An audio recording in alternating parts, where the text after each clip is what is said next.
Hello, well it's day 101 of Sydney's COVID lockdown and it's Locktail 49, the Whisky Highball. Now this is a really easy cocktail to do on a warm public holiday like today.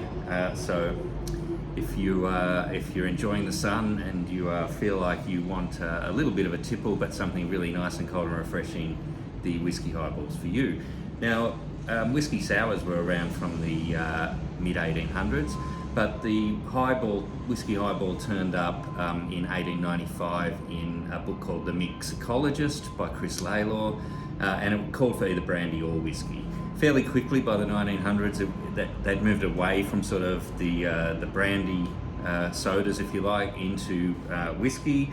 And these days in places like Japan, you just ask for a highball, and they know what you're after because with Japanese Whisky Culture, it's the place where the highball is pretty much destined to continue to survive as a drink. Now all you need is a highball or a Collins glass, tall thin glass, some very cold fresh ice. You don't want that sort of old ice taste.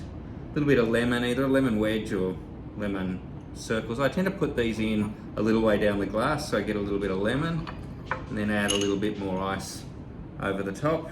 You do you. And then about 45 mils of whiskey, with an E or without, depending on which sort of whiskey you like. Given the success of the highball in Japan, I'm going with this Fujisan Japanese whiskey.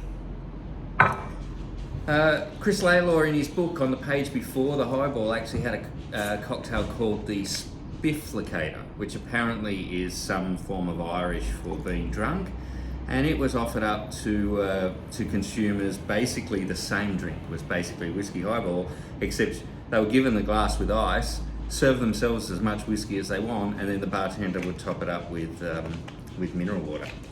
Sounds very civilized to me. Anyway, there you have it, very simple. A lot of people don't want you to put metal barware anywhere near it. Apparently it reduces the fizziness of the mineral water.